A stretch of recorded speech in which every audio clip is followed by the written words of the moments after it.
Welcome to Demon Souls. I'll be running through the tutorial level, breaking down everything from level design, item descriptions, lore, and general game mechanics. Let's begin with the character creation menu. Before we start, I'd like to mention I'm playing the remake of Demon Souls, which, originally, Demon Souls came out on the PS3 back in 2009. Now with that out of the way, Demon Souls is an RPG which stands for role-playing game where you assume the role as a person in the world.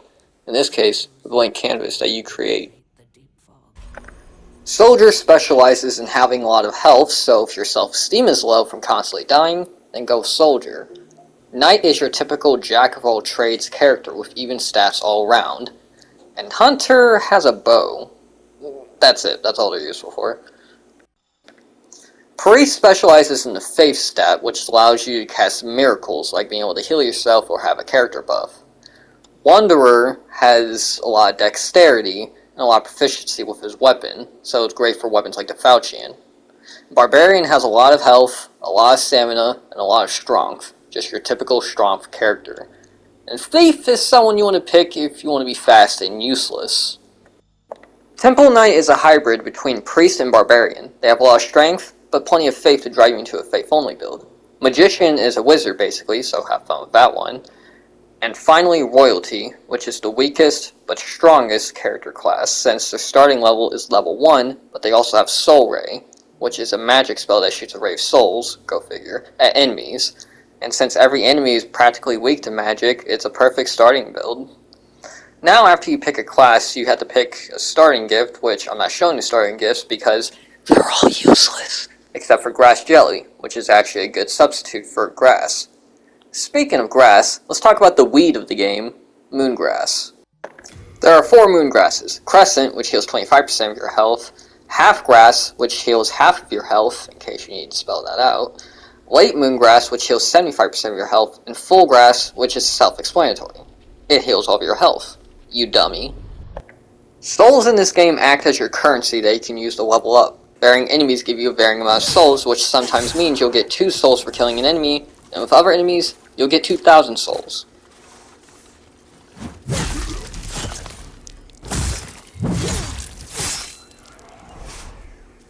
Souls are the currency because the demons steal them to use not only to stay alive, but to become stronger, which is why also enemies constantly want to kill you, because the souls have the same effect on humans as well, where they become stronger. The game's combat plays a major role in Demon Souls. With every weapon you have 2 standard attacks, which you perform by pressing R1, and 1 heavy attack which is performed with R2.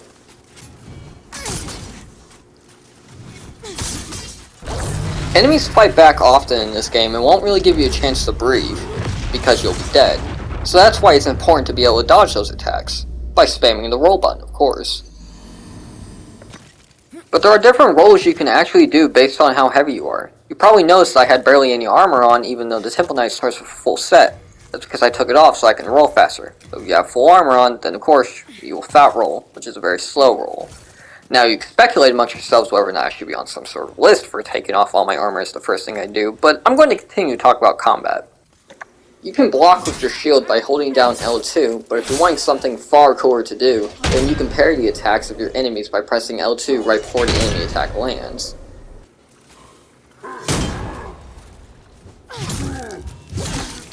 The next thing I want to touch on, yes, that is a callback to the perv comment I made earlier, is the exploration part of the game. Demon Souls heavily emphasizes exploring the areas you're in for extra loot, and this is first seen in the tutorial.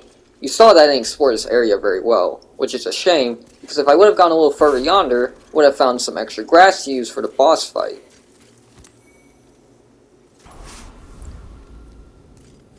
Same thing over here, but a little less subtle. If I would have turned right instead of left, then I would have found some half moon grass, which is exceptional this early in the game since I barely have a health bar.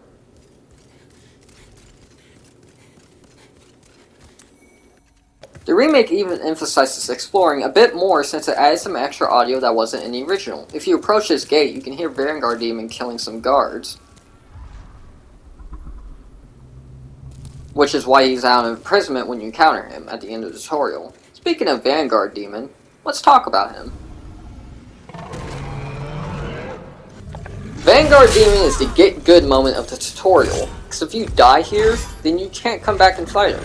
You are permanently blocked off from the area and boss until you meet him again in World 4, which is the next to last world you encounter. As you can see, the Vanguard Demon is a big fat demon with a big fat axe and a big fat butt that even jiggles when you hit it. But don't worry, he has nothing on your mom. Zing! But I'm going to teach you how to kill him. Vanguard is big and fat, so he hits slowly. You can roll through his slower attacks, but if you want to look cool, then strafe to the left of his axe. He always attacks with his left hand. Now strafing is the act of dodging an enemy attack by walking away from it. You can also bait one specific attack that he will do excessively if you exploit correctly. All you have to do is get behind him and start hitting him. He'll try to catch you off guard by hovering off the ground, but all you gotta do is just walk away from that attack and you should be fine. Rinse and repeat and you should be able to kill him and reap your rewards. And that does it for this video. Thanks for watching.